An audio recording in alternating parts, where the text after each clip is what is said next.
Hello, আসসালামু আলাইকুম, শুভ সকাল। কেমন আছেন সবাই? শুনতে পারতেছেন? এটা মনে হয় নতুন ব্যাচ না? আচ্ছা, কলম পাইছি। 16 জন আছেন না 15 জন আছেন? তো আপনারা একটু আমাকে কমেন্ট করে জানান আপনারা আমাদেরকে ঠিক মতো শুনতে পাচ্ছেন কিনা এবং দেখতে পাচ্ছেন কিনা। লেকচার উঠান নাই? লেকচার উঠান। হ্যাঁ, লেকচার নাই।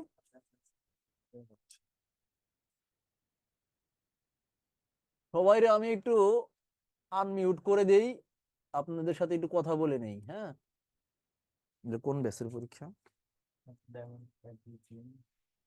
আচ্ছা, এই যে কিছু বলবেন নাকি, বলেন দেখি।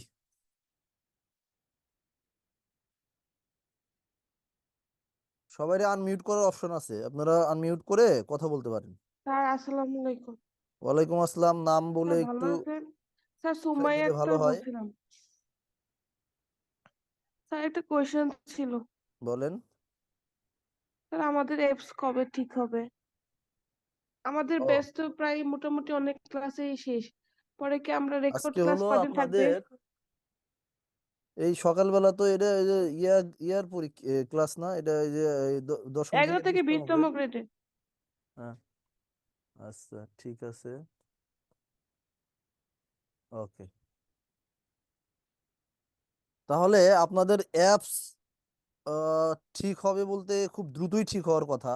এখন এই যে আমাদের আর অ্যাপসের আমাদের রেকর্ড ক্লাস কতদিন থাকবে? কারণ আমাদের তো পূর্বের ক্লাস।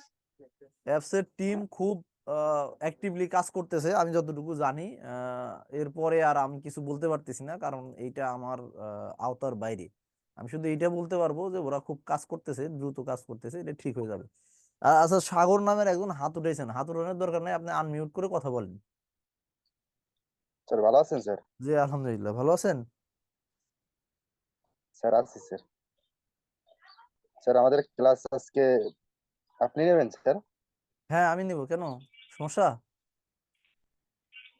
আপনারা আগে কোনোদিন দেখিনি তো স্যার? আগে? আগে দেখিনি তো কোনো ক্লাসে।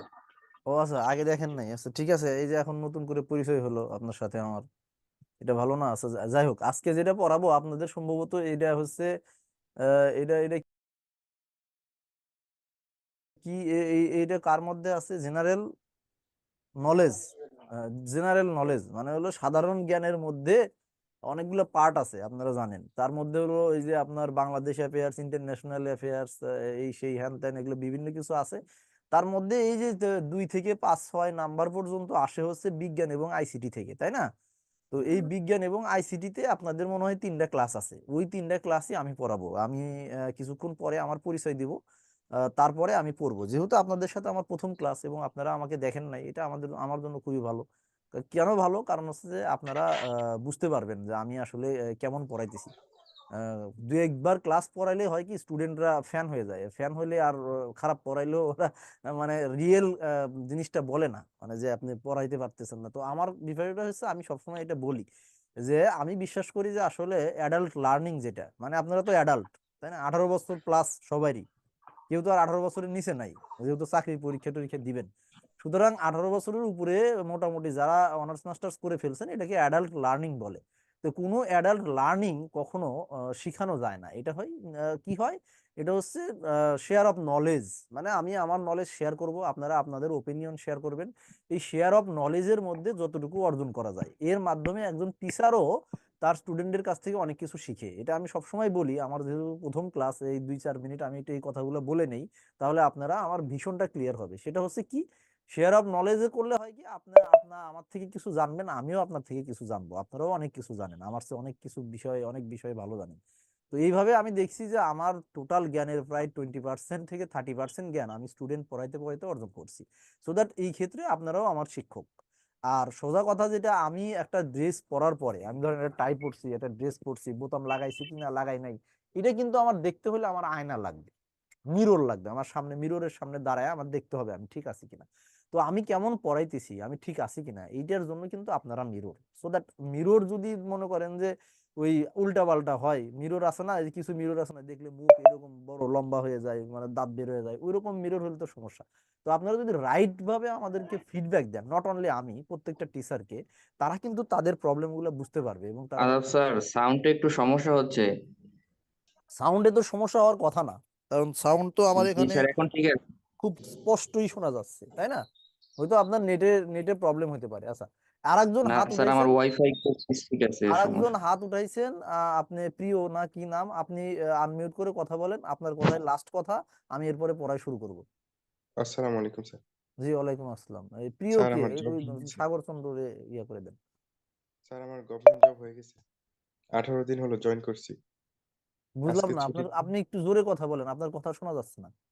স্যার আমার গভর্নমেন্ট জব হয়ে গেছে, 18 দিন হলো জয়েন করছি, আজকে ছুটি তাই ক্লাসে অংশ নিলাম। আচ্ছা, ভেরি গুড। কোথায় কোথায় জব হয়েছে? আলহামদুলিল্লাহ। নওগাঁ ডিসি অফিস, কোন পদে? নাজির কাম ক্যাশিয়ার, ভূমি ভেরি গুড, মন্ত্রণালয় অধীন ভূমি ভালো প্রশাসন। পোস্ট। অনুরোধ থাকলো যে সততার সাথে জনগণকে সেবা দিবেন, জাস্ট একটাই অনুরোধ, মানে আমার অনুরোধ, ঠিক আছে, বাট বাকিটা আপনার ইচ্ছা। অনেক ধন্যবাদ স্যার। যে জায়গায় স্যার আছেন আপনার আপনার জন্য জনগণের সেবা করার অনেক সুযোগ আছে। যদিও আমরা অনেক কিছুই জানি, শুনি, দেখেন, আপনিও দেখবেন। তো আশা করি এই সকল মোহ, সকল লোভ লালসার ঊর্ধ্বে থেকে সৎভাবে জীবনযাপন করবেন। কষ্ট হবে গভর্নমেন্ট চাকরি, এই যে আপনারা গভর্নমেন্ট চাকরির পিছনে দৌড়াইতেছেন, আর একটা মিনিট এটা নিয়ে কথা না বললেই নয়। এর মাইন্ড সেট করে রাখেন যে আপনি যদি সততার সাথে চাকরি করেন, আমি বিসিএস ক্যাডার না, আমি কিছুক্ষণ পরে পরিচয় দিব, আমার বউ বিসিএস ক্যাডার, এরপরেও আমাদের সংসার চালাইতে প্রবলেম হয়। মানে বিশাল প্রবলেম না, প্রবলেম হয় আমাদেরকে, মানে কি কস্ট মিনিমাইজ করতে হয়, মানে যখন কোনো কিছু কিনবো তখন আমাকে প্রায়োরিটি লিস্ট করতে হয় যে আমি কোনটা ফার্স্ট কিনবো, কোনটা পরে কিনবো। অথবা এই যে এখানে ক্লাস নিতে আসতে হয়, যে এক্সট্রা কিছু ইনকাম হলে আমার সংসারে কাজে লাগবে। তো এই যারাই সরকারি চাকরি করবেন না কেন, যে পদেই যান না কেন, যে গ্রেডেই চাকরি করেন না কেন, যে লেভেলেই থাকেন না কেন, যদি অনলি বেতনের উপর ডিপেন্ড করেন, মানে অনেস্টলি লাইফ লিড করেন, আপনাদের জন্য কষ্ট হবে। তো এই যদি কারো সৎ জীবন যাপন করার ইচ্ছা থাকে, তারা এই কষ্টটা আজকে থেকে মানে মাথায় নিয়ে এখানে আইসেন। আর যদি চিন্তা করেন না আমি এই যে রোডস এন্ড হাইওয়ে অফিস সহকারী, আমি হেলিকপ্টার কিনবো, তাহলে সমস্যা নাই, হেলিকপ্টারও কিনতে পারবেন, ঠিক আছে, স্যার হেলিকপ্টারও কিনতে পারবেন, বিদ্যালয়ে কিন্তু মৃত্যুর পরে হবে কি, ওই হেলিকপ্টারের পাখায় আপনাদের কুচি কুচি করে কাটা হবে। এই হলো প্রবলেম, আর কোনো প্রবলেম নাই। তো ঠিক আছে, তো আমরা এখন পড়া শুরু করি, বাইরের কথা অনেক বলছি, এখন সবারই আনমিউট করে দেন, সরি মিউট স্যার করে দেন। বিদ্যালয়ের আর অ্যাপ কারো কেন হচ্ছে না লগইন স্যার, বলতে পারবেন? আপনি আপনার কথা শোনা যাচ্ছে না, আপনি এখন সবাই চুপ। বললাম বিদ্যালয়। আচ্ছা, এখন আমি আমার পরিচয় দিয়ে নিই। আমার নাম হচ্ছে মোহাম্মদ সোহাগ হোসেন, আমি তথ্য ক্যাডারে কর্মরত আছি 38তম বিসিএস থেকে। আমি পড়াশোনা করেছি ঢাকা ইউনিভার্সিটির ট্রিপলি ডিপার্টমেন্ট থেকে। আমাদের সময় এটা ছিল হচ্ছে applied physics, electronics and communication engineering. আর আমি বিদ্যাবাড়ির সাথে আছি বিজ্ঞান এবং আইসিটির সিনিয়র শিক্ষক হিসাবে। আমি বেশ কয় মাস, প্রায় 4-5 মাস তো হয়ে যাবে, 5 মাস হলে, আমি ধরেন 4-5 মাস হয়ে যাবে, 4 মাস, মিনিমাম 4 মাস হলে আমি ক্লাস নিতেছি, হয়তো বা আপনাদের ব্যাচের সাথে আমার ক্লাস হয় নাই। এছাড়াও ফেসবুকে অনেক সময় আমাকে লাইভে কেউ কেউ দেখে থাকলেও দেখে থাকতে পারেন। সো দ্যাট, যেটা কথা যে আমরা এখন পড়াশোনার মধ্যে ঢুকবো। আমার পড়ানোর স্টাইলটা আমি বলে নিই, আমার পড়ানোর স্টাইলটা হচ্ছে আমি আপনাদের মানে সায়েন্সের যে যতটুকু জানা দরকার এই বেসিকটা ক্লিয়ার করে দিই। এই বেসিক ক্লিয়ার করার পরে আপনারা মোটামুটি লেকচার শিট দেখলে, মানে আমার লেকচার দেখলে আপনাদের লেকচার শিটের সব পড়া আপনাদের বোঝা হয়ে যাবে। সেই বোঝা হয়ে গেলে ওই লেকচার শিটে যা যা আছে ওইটুকু পড়লেই আমি আমার এক্সপিরিয়েন্স থেকে দেখছি যে আপনাদের চাকরির পরীক্ষায় কমন পড়ে যায়। দুই একটা নাই পড়তে পারে, এটার জন্য তো আর আসলে বলা যাবে না, ম্যাক্সিমামই কমন পড়ে যায়। আচ্ছা, কমন পড়ে যদি যায় তাহলে এর বেশি আর, মানে যদি মানে এই 11 থেকে 20তম গ্রেডই আপনার টার্গেট হয়, তাহলে এর বেশি আর পড়ার দরকার নেই। কিভাবে পড়বো ধীরে ধীরে আমরা সব বলবো। অ্যাপ নিয়ে অনেকেই কথা বলতেছেন, অ্যাপ অবশ্যই ঠিক হবে ইনশাল্লাহ, তবে একটু সময় লাগবে। সেটা আমরা একটা টার্গেট করছিলাম, সম্ভবত এই মাসের মধ্যেই ঠিক করবো, তাই না? মানে আর 2 দিনের মধ্যেই ঠিক হবে। এইটাই এইটাই আমাদের টার্গেট। এখন বাকিটা ওরা বলতে পারবে। তো আমরা সাধারণ বিজ্ঞান পার্ট পড়বো। আমাদের লেকচার হচ্ছে, আপনাদের লেকচার হচ্ছে 9, এর মধ্যে আমাদের এই টপিকস গুলা আছে, এগুলো আমরা আস্তে আস্তে দেখব। তারপরে হচ্ছে মানে এই টপিকস গুলো আছে, এরপরে হচ্ছে আমার আসলে আসলো আমার টপিকস এর মধ্যে। তো আমরা পদার্থ বলতে কি বুঝি, তাই না? তো এখানে সংজ্ঞায় অনেক কিছু বলা আছে, যে যার ভর আছে, যার আয়তন আছে এবং যে স্থান দখল করে, চাপ প্রয়োগ করলে বাধা প্রদান করে, এইসব কথা ভুলে যান। আপনি মনে করেন যে শুধু দুইটা জিনিস মনে রাখবেন, যার ভর আছে, আয়তন আছে এবং জায়গা দখল করে, সেই হচ্ছে পদার্থ। তাহলে আমরা অনেক সময় দেখা যায় কি, আমাদের বন্ধু বান্ধব যারা একটু বোকাশোকা থাকে তাদেরকে বলি কি যে তুই এটা অপদার্থ। তাহলে বলেন তো, ফিজিক্সের ভাষায় কি কেউ অপদার্থ হইতে পারে? এখন এখানে তিনটা উদাহরণ দেওয়া আছে, এই তিনটা উদাহরণ যদি আমি মনে রাখি, মনে রেখে লাভ নাই, কারণ পদার্থ আছে কোটি কোটি। এই তিনটা উদাহরণ দিয়ে আপনি কি করবেন? এই তিনটা উদাহরণ দিয়ে আপনার লাভ কি? আপনার করতে হবে কি, পদার্থ কি জিনিস এটা জানতে হবে। তাহলে যে কোনো জিনিসই আচ্ছা, এই যে উনি আসলে দেখতে পারতেছে না, ওই যে প্রিয় না কি যেন নাম, উনি দেখতে পারতেছে না। আপনি ওই যে তাসলিমা কক্সবাজার থেকে একটা কমেন্ট করছেন, ওই তাসলিমা বলছে কি, মানে এই এই চ্যাটটা হচ্ছে আপনি আর আমি দেখতে পারবো, আর কেউ দেখতে পারবে না, আপনার চ্যাট আর একজন দেখতে পারবে না। তাসলিমা ওই প্রিয়কে বলছে যে আপনি সরকারি চাকরি পাইছেন কিন্তু এই ব্যাচের কাউকে মিষ্টি খাওয়ান নাই ভাই, এটা ঠিক করেন নাই, ওনাদের মিষ্টি খাওয়াইয়া দিয়েন। উনি এটা বলছে, ওনার দাবি আর কি। তাসলিমা কক্সবাজার ঘুরতে গেছিলাম কয়দিন আগেও, আরো অনেকবার যাওয়া লাগবে জীবনে, যা বুঝতেছি। সবাই খালি কক্সবাজার ঘুরতে যায়। আচ্ছা, পদার্থের বৈশিষ্ট্য, তার মধ্যে আমি বলছি যে এই ওজনের দরকার নাই, এই ঘনত্বের দরকার নাই। কেন দরকার নাই? কারণ ওজন মানে ভরের সাথে অভিকর্ষ ত্বরণ গুণ করলেই ওজন পাওয়া যায়। তাহলে যার ভর আছে তার ওজন অবশ্যই থাকবে, সুতরাং এটা মনে রাখার দরকার নাই। আর ঘনত্ব, এই ঘনত্ব মানে হচ্ছে ভর বাই আয়তন, একক আয়তনের ভরকেই ঘনত্ব বলে। তাহলে আমি দেখলাম যে আমার যদি কোনো পদার্থের আয়তন থাকে আর ভর থাকে, তাহলে তার ঘনত্ব থাকবে। সো দ্যাট এই হলো আমার পদার্থের বৈশিষ্ট্য। তাহলে আমরা যদি একটু আগাই যে এই এই পদার্থের বৈশিষ্ট্য নিয়ে কি কি কোশ্চেন আসতে পারে, কি আসতে পারে, সেগুলো আমরা কিছুক্ষণ পরে দেখবো। দেখবেন যে কিছু কোশ্চেন আছে, নিচের কোনটি পদার্থ, আপনাদের এই গ্রেডের এই রেঞ্জেরই চাকরির পরীক্ষা এরকম। তা পদার্থের তিনটা অবস্থা আছে, আমরা জানি যে পদার্থের তিনটা অবস্থা আছে, একটা হচ্ছে কঠিন, তরল, বায়বীয়। এখন কথা হচ্ছে যে কঠিন, তরল এবং বায়বীয় এগুলা কেন তিন তিন ধরনের পদার্থ, এটা আমার একটু বুঝতে হবে। এটা এটা আমার লেকচার না, এখান থেকে অনেক কিছু বাদ আছে, আমার ছবি আছে অনেক কিছু, এটা আমার লেকচার না। একটু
আমার অফিসের স্টাফ মারা গেছে আজকে।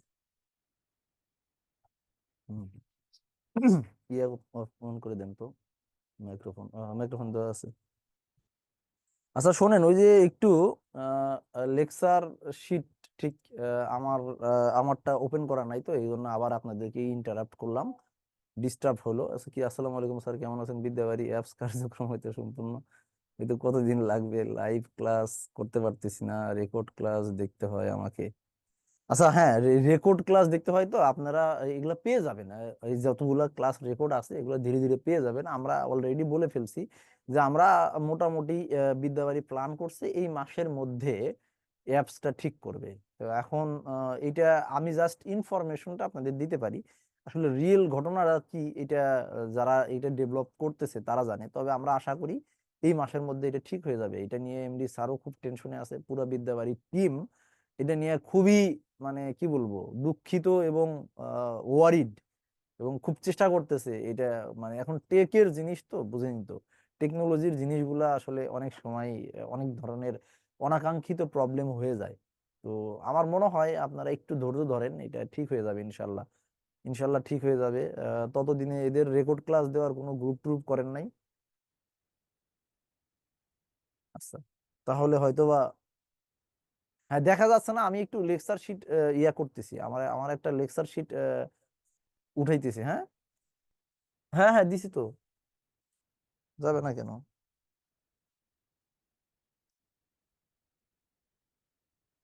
হ্যাঁ, না যাওয়ার তো কিছু নাই। আচ্ছা, বলছেন লেকচার স্যার 15 তারিখ থেকে এই পর্যন্ত কোনো ক্লাস হয়নি, আজকে হইতেছে না? আজকে তো হচ্ছে। ওদের একটু ইয়া করে দেন তো, আনমিউট করে দেন তো। হ্যাঁ, আনমিউট করে দেন। এই যে কি যেন নাম, তাসলিমা কক্সবাজার, আপনি কথা বলেন, আপনাকে আনমিউট করার অপশন দেওয়া হয়েছে। এই 12টার পরে তো এখানে ক্লাস নাই না? আসসালামু আলাইকুম। আচ্ছা তাহলে, হ্যাঁ হ্যাঁ, তাসলিমা বলেন আপনি। স্যার, আমি তো আমার অ্যাপসটা দেখতেছি 15 তারিখ থেকে এই পর্যন্ত কি কোনো ক্লাস হয়নি? আমি আপনার কথা বুঝতেছি না, একটু জোরে বলেন। বলতেছি যে স্যার, হ্যাঁ। 14 তারিখ ক্লাস করছিলাম, কিন্তু 18 তারিখ ক্লাস ছিল আমাদের, হুম। কিন্তু ক্লাস তো করা হয়নি আমার। তো বাকিরাও করতে পারে নাই নাকি আমি করতে পারি না, এটাই আর কি স্যার। এসএসসি পাস, আমি জব পাবো তো শিওর। এইচএসসি পাশে যে সকল জবে আপনি অ্যাপ্লাই করতে পারবেন সেগুলা পাবেন আপনি। আর জব পাবেন কিনা এই শিওরিটি তো কেউ দিতে পারে না। আমরা ইসলাম ধর্মে রিজিকে বিশ্বাস করি, আপনি সম্ভবত সনাতন ধর্মী। আপনার ব্যাপারে, আপনার ধর্মের ব্যাপারে আমার আইডিয়া কম। তো আমাদের ধর্মে আমরা বলি যে রিজিকে থাকলে পাবেন ইনশাল্লাহ। আর যদি রিজিক না থাকে তাহলে তো আর কিছু করার নাই। জব তো পাওয়ার আশাই আপনারা,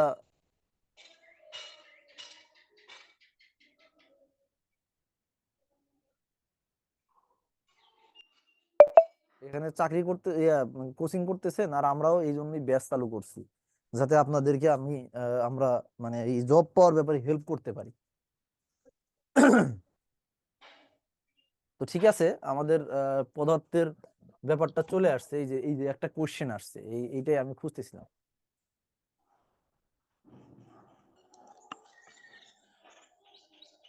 স্যার অ্যাপ ঠিক হলে রেকর্ড ক্লাস থাকবে, হ্যাঁ হ্যাঁ।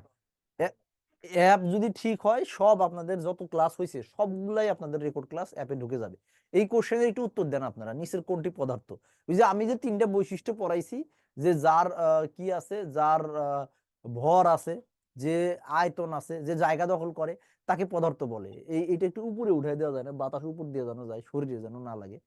তো এইটার একটু উত্তর দেন, সবাই উত্তর দেন, হ্যাঁ সবাই উত্তর দেন, সবাই উত্তর দেন। বাতাস, হ্যাঁ, এই সবাই কলম্বো। সবাই সবাই মিউট করে দেন, উত্তর দিবেন কমেন্ট করে। হ্যাঁ, তাহলে দেখা যাচ্ছে যে বাতাস, এই বাতাসের ভর আছে এটা কিন্তু আমরা সহজে বলতে পারি না। কিন্তু এই বাতাস যখন আপনি সিলিন্ডারের মধ্যে উঠান, যে আমরা সবাই সবাই এখন এলপি গ্যাস ইউজ করি, সেটাও বাতাস, তখন কিন্তু এর ওজন হয়, আমরা 12 কেজি ওজনের সবাই এলপি গ্যাস ইউজ করি। তার মানে যেহেতু বাতাসের ভর আছে, তার মানে এটা পদার্থ। এখন বিদ্যুৎ বলেন, তাপ বলেন, আলো বলেন, এগুলোকে কিন্তু আপনি ধরতেও পারবেন না, ছুঁইতেও পারবেন না, ভরও নাই, জায়গাও দখল করে না। যেমন এই রুমের মধ্যে প্রচুর লাইট আছে, প্রচুর লাইট আছে, যে লাইট যদি জায়গা দখল করতো তাহলে কিন্তু আমি এখানে স্থান পাইতাম না। কারণ চিন্তা করেন, এই রুমটা যদি বালি দিয়ে পূর্ণ করে দিই, তাহলে ওই জায়গার মধ্যে কি আমি হাঁটাচলা করতে পারবো? আমি তো ঢুকতেই পারবো না। তার মানে বোঝা যাচ্ছে এগুলা, এগুলা কি পদার্থ না। তাহলে এগুলো কি? এগুলো আসলে এক প্রকার শক্তি, কারণ এগুলো দিয়ে কাজ করা যায়। বিদ্যুৎ দিয়ে বিভিন্ন ধরনের কাজ করা যায়, তাপ দিয়ে বিভিন্ন ধরনের কাজ করা যায়, তাপীয় ইঞ্জিন চলে, আলো দিয়েও কাজ করা যায়। কারণ আলোকে যদি আপনি সোলার প্যানেলে ফেলেন, এই যে সোলার প্যানেলে ফেলেন, তাহলে আলো কি হয় বলেন তো? আলো বিদ্যুৎ শক্তিতে রূপান্তরিত হয়। তার মানে কি, আলো দিয়েও কাজ করা যায়। তাহলে আমার এই যে আমি যে কয়টা কোশ্চেন পড়লাম, পড়ার পরে যে আমি ব্যাখ্যা করলাম, তো আপনাদের করতে হবে কি, আপনাদের যে গ্রেড, সেটা হচ্ছে এইটা হইতেছে কেন এটা বুঝতে হবে, আর এগুলো হইতেছে না কেন এগুলো বুঝতে হবে। এইভাবে যদি আপনারা অনলি জব সলিউশন সলভ করেন, মানে আছে বিগত চাকরিতে যে পরীক্ষাগুলো, যে কোশ্চেন গুলো আসছে, সেগুলো যদি সলভ করেন, আমার দেখা মতে এই এই গ্রেডে, এই 11 থেকে 20তম গ্রেডে 100% কমন পড়ে।